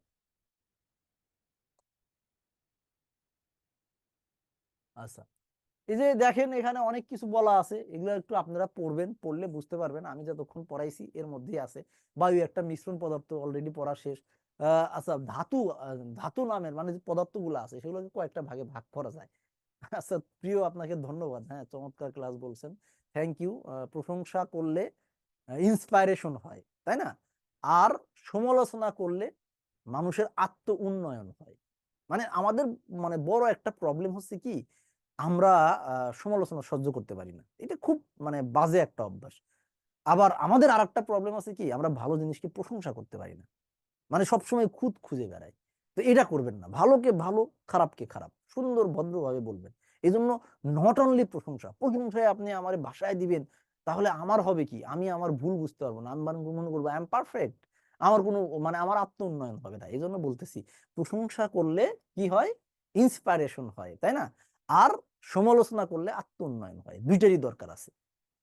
তো ঠিক আছে, আপনারা এটা আপনাদের ব্যক্তিগত জীবনে প্র্যাকটিস করবেন। সাবিনা ইয়াসমিন, আপনাকেও ধন্যবাদ। আচ্ছা, যেটা বলতেছিলাম, তাহলে তাপ বিদ্যুৎ মানে যে সকল মানে পদার্থ তাপ এবং বিদ্যুৎ সুপরিবাহী এবং তাদেরকে আঘাত করলে টন টন ঝনঝন শব্দ করে, এরকম জিনিসকে ধাতু বলে। যেমন কপার, অ্যালুমিনিয়াম, সিলভার, লোহা, এগুলো ধাতু। আবার অধাতু আছে তাপ কুপরিবাহী, ভঙ্গুর, এদেরকে তাপ আঘাত করলে ধপধপ শব্দ করে না, ব্যতিক্রম ধর্মী থাকবে, হাইড্রোজেন, অক্সিজেন, এগুলো বিদ্যুৎ পরিবহন করে না, ক্লোরিন, তাই না? আবার কিছু অধাতু আছে যেটা আবার বিদ্যুৎ পরিবহন করে, যেমন কার্বনের একটা বহুরূপ আছে। কার্বনের একটা বহুরূপ আছে, বহুরূপ মানে কি, একই পদার্থ যখন বিভিন্ন রূপে ধারণ করে, যে কিছুদিন আগে পেপারে দেখছিলেন না, এক লোকরে নিয়ে টানাটানি, কারণ তার হলো দুই বউ, এক বউ হলো মুসলমান আর এক বউ হলো হিন্দু। সে এক বউর কাছে গিয়া সে হলো কি যেন নাম, জাবেদ আলী নাকি, আর মুসলমান হিন্দুর কাছে গিয়া সে সঞ্জয় দত্ত। এটা হওয়ার কারণে ঘটনা ঘটছে কি, দুই ও যখন মারা গেছে ওর লাশ নিয়ে দুইজন এসে, দুইজনের ফ্যামিলি বাচ্চা কাচ্চা আছে, আজব ব্যাপার। মানে কি, মানে বহুরূপী পদার্থ। সে এক সংসারে গিয়া হাজবেন্ড হলো, স্বামী হচ্ছে মুসলমান, সমানে সংসার করছে এবং বছরের পর বছর করে গেছে, কেউ বুঝতে পারে নাই। মারা যাওয়ার পরে যখন লাশের জন্য আসছে দুই বউ, তখন লাগছে ঝামেলা, এটা নিয়ে বিশাল মানে কাবজাব শুরু হয়ে গেছিল, জাতীয় একটা ইস্যু হয়ে গেছিল। ও কয়েকদিন আগে ওই যে অভিশ্রুতি নাকি, অভিশ্রুতি শাস্ত্রী নাকি, হেডারে নিয়ে এক প্রবলেম হয়ে গেছে, আর এক বাবা রে বাবা, হের জন্ম হয়েছে মুসলমানের পরিবারে, সে আইসা মানে মন্দিরে পূজা করে এখন বাজায় দিছে কাবজাব, মরে গেছে, মরে গিয়েও শান্তি নাই। বাবা মা এসে দাবি করে, মন্দিরের লোকজন বলে ও প্রতিদিনই পূজা করতো, ঘটনা তো সত্যি আসলেই, প্রতিদিনই সে রমনা মন্দিরে গিয়ে পূজা করতো, তারে সবাই চিনে। আবার বাবা মার নিজের সন্তানকে সে চিনবে না? এটা নিয়ে কত কাহিনী। তো তো এইরকম বহুরূপী কিছু পদার্থ আছে, যে কার্বনের বহুরূপী একটা পদার্থ হলো গ্রাফাইট। গ্রাফাইট, গ্রাফাইট, তাই না? ধরেন এই যে এই কার্বন হলো যশোরে কার্বন ছিল, আর এই ঢাকায় এসে সে গ্রাফাইট হয়ে গেছে। এই গ্রাফাইট কিন্তু ওর বিদ্যুৎ পরিবহন করে, এ কিন্তু বিদ্যুৎ পরিবহন করে। মানে এ যদিও অধাতু, এ যদিও অধাতু, তারপরেও বিদ্যুৎ পরিবহন করে, ঠিক আছে। আচ্ছা শোনেন, এই যে আমি যে এক্সাম্পল গুলো দিব, সেখানে ধর্ম আসুক, রাজনীতি আসুক, আর যা আসুক, এটা প্লিজ কেউ পার্সোনালি নিবেন না, কারণ আমার পার্সোনাল ভিউ এটা না, আমি জাস্ট বোঝানোর জন্য বিভিন্ন এক্সাম্পল টানি যেটা আমাদের আশেপাশে ঘটে যাচ্ছে। আপনারা কেউ এটা নিয়ে তর্কে জড়াবেন না, বা এটা কোনো রেফারেন্স টানবেন না, ঠিক আছে। আচ্ছা, তাহলে বোঝা গেছে, মানে আপনারা যথেষ্ট ম্যাচুরেট, এটা নিয়ে আমরা মানে আমরা যেন ঝামেলা না করি। এই যে কিছু বৈশিষ্ট্য দেওয়া আছে, প্রকৃতিতে সবচেয়ে হালকা গ্যাস হলো হাইড্রোজেন, সবচেয়ে ভারী গ্যাস হচ্ছে তরল, এবং গ্যাস না, এটা ভুল লিখছে, এটা হবে তরল পদার্থ, কারণ মার্কারি, মার্কারি গ্যাস না, মার্কারি হচ্ছে তরল পদার্থ। তারপরে হচ্ছে, মজার ক্লাস চলছে, অনেক ভালো লাগছে, ঠিক আছে, থ্যাংক ইউ রজনী, এক্সাম্পল দেওয়ার জন্য, পড়া বুঝতে ভালো লাগতেছে, হ্যাঁ ঠিক আছে। ওকে, তাহলে খুব সুন্দর এক্সাম্পল এই জন্যই দেওয়া হয়, বাট এটা কেউ পার্সোনালি নেবেন না।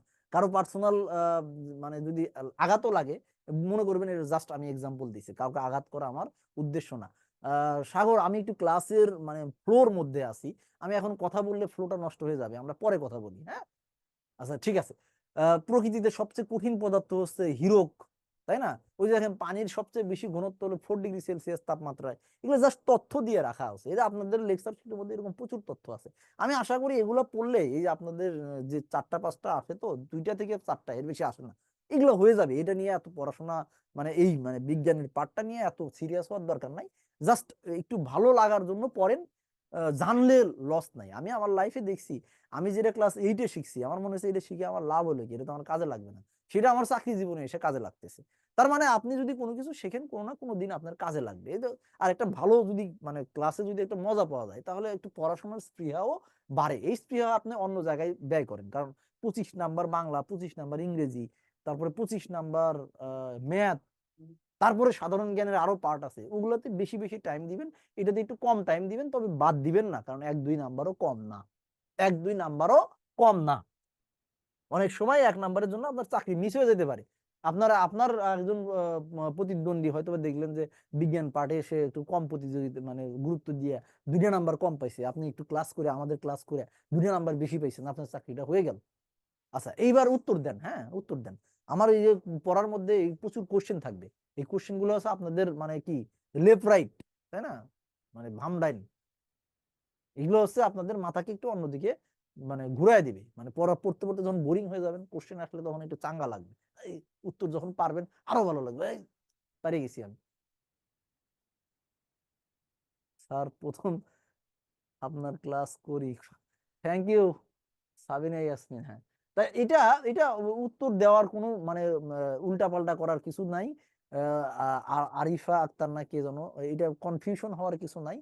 এইটা আমি অলরেডি বলে ফেলছি যে পৃথিবীতে আজব কিসিমের কিছু পদার্থ থাকে, যেগুলার আজব কিসিমের কিছু মানুষ থাকে যেরকম, যেগুলারে আপনি একটা কথা বললেই সরাসরি এসে মাথায় বাড়ি দিবে, বুঝবেও না, চিন্তাও করবে না। এরকম আজব কিসিমের কিছু পদার্থ থাকে, যেগুলারে তাপ দিলে সরাসরি সে বাষ্পে পরিণত হয়, মাঝখানে তরল থাকে না। কঠিন থেকে তরলে আসতে হবে, মানে হচ্ছে সন্দেহের উপরে ঝগড়াঝাটি হইতে হবে, তারপরে না সারাসারি হইতে হবে, এটা হয় না। সন্দেহ ঢুকার সাথে সাথে ডিভোর্স। তো এই ধরনের পদ্ধতিকে ঊর্ধ্বপাতন বলা হয়। আপনি মনে হয় মনোযোগ দিয়ে ক্লাসটা করেন নাই, তাই বুঝতে পারেন নাই। নিচের কোনটি ঊর্ধ্বপাতিত হয় না? ওই যে 4টা উদাহরণ দেওয়া ছিল, ওটার মধ্যে বেনজিন ছিল না, আর বাংলার সব ছিল আয়োডিন, নিষেদল, কর্পূর, আর হলো বেনজোয়িক অ্যাসিড। এই 4টার উদাহরণ দেওয়া ছিল, এই বেনজোয়িক অ্যাসিড, নিষেদল, আয়োডিন আর হচ্ছে কর্পূর। এই 4টা হচ্ছে উদ্বায়ী পদার্থ। এই 4টা হচ্ছে কি? উদ্বায়ী পদার্থ। তাহলে এখানে বেনজিনটা উদ্বায়ী পদার্থ নয়। মনোযোগ দিয়ে ক্লাস করবেন, ক্লাস মনোযোগ দিয়ে করলে অনেক পড়াশোনা হয়ে যায়। এই দেখেন একটা কোশ্চেন আপনাদের চলে আসছে, আমি যে এই যে উদাহরণগুলো দিলাম, এই যে বয়ফ্রেন্ড গার্লফ্রেন্ড একসাথে বন্ধু বান্ধব পড়াশোনা করতে আছে, তারপরে কি মিশতেছে, এগুলো অনেক সময় মানে কেউ যদি বাইরে থেকে শুনে, এই ক্লাসের স্লাইডটা যদি কাটিয়ে নেয়, কাটিয়ে নিয়ে ফেসবুকে কিন্তু বিদ্যাবাড়ির বদনামও চালাই দিতে পারে। দেখেন বিদ্যাবাড়ির বিজ্ঞান ক্লাসে কি সব বলতেছে, ঠিক আছে, আগে পরের কথাটা কেটে দিয়ে এই কথাটুকু যদি উঠে দেয়, তাহলে কিন্তু আমাদের কিন্তু অপপ্রচারও চালাইতে পারবে যে সমস্যা নাই, আমাদের কাছে পুরো লেকচার আছে, আমরা তখন লেকচার ছেড়ে দেবো, দেখেন আমার টিচার কি পড়াইছে। ঠিক আছে, তাহলে বুঝতে পারছেন বায়ু একটা মিশ্র পদার্থ, কিভাবে মিশ্র পদার্থ কি জিনিস। আগে আপনাকে মিশ্র পদার্থটা বুঝতে হবে। দেখেন বায়ু না এসে অন্য কিছু আসতে পারে, অন্য কিছু আসতে পারে, তখন আপনাকে বলতে হবে। যদি বলা হয় যে এখন তো যে উদ্দীপনমূলক কোশ্চেন, যদি বলা হয় যে বিয়ে বাড়িতে বিয়ে করতে গেছেন, আপনার শরবত খাইতে দিছে, একটা শরবতের মধ্যে লবণ, একটা শরবতের মধ্যে পানি, একটা শরবতের মধ্যে চিনি আর পানি, এখন আপনি বলেন তো এটা কোন ধরনের মিশ্রণ, তখন আপনার উদাহরণ দিয়ে তখন তো আপনাকে বলতে হবে বায়ু যে আসবে এমন তোর কথা নাই, তাই না? এই জন্য আপনাকে জিনিসটাকে বুঝতে হবে, মিশ্রণ জিনিসটা কি, মিশ্রণ কয় প্রকার, কেন এই 2 প্রকার, এটা বুঝতে হবে, তারপরে কোশ্চেনে আপনি হাজার হাজার কোশ্চেনের উত্তর দেন। আচ্ছা, এরপরে অণুপরমাণুর গঠন। আচ্ছা, এখন পর্যন্ত এইটুকু যদি আপনারা বুঝে থাকেন, তাহলে আমার মোটামুটি ভালোটুকু পড়াই শেষ। এখন আমরা একটু অণুপরমাণুর গঠন পড়বো। অণুপরমাণুর গঠনটা আমরা একটু আরেকটু মানে একটু স্লো করব। করার পরে আমরা যখন আরেকটু আগে যাব, একটু ফাস্ট যাব, এটা আপনারা কিন্তু হ্যাবিচুয়েটেড হয়েন। হ্যাঁ, তারপরে ফাস্ট যাওয়ার পরে এটা আপনারা বাসায় পড়বেন, বাসায় পড়ার পর যদি না বুঝেন পরের ক্লাসে আমাকে জিজ্ঞেস করবেন, সেগুলো আমি আবার দূর করে দেবো। কারণ এইভাবে যদি পড়াইতে থাকি অনেকগুলা মানে অনেকক্ষণ লাগবে, ঠিক আছে। আর যেগুলো বুঝার না সেগুলো তো আমার দেরি করার দরকার নাই। তাহলে আমরা আমরা একটু যোগ বিয়োগ গুণন ভাগ তো পারি, তাই না? যোগ বিয়োগ গুণন ভাগ তো পারি। এই যে 2 + 2 = 3, 4 + 5 = 9, এগুলো তো পারি, তাই না? অবশ্যই পারি। এগুলো পারলেই সরি, এই যে 8 প্লাস এটা সমান 13 হবে। এটা 4 বলছি, বাংলা ইংরেজি মিশাই ফেলছি। এইটা পারলেই আমার এই অণুপরমাণুর যে চ্যাপ্টারটা এটা বোঝা শেষ হয়ে যাবে। আর দেখেন, আমরা যখন একটা প্রথম কোনো ক্লাসে ভর্তি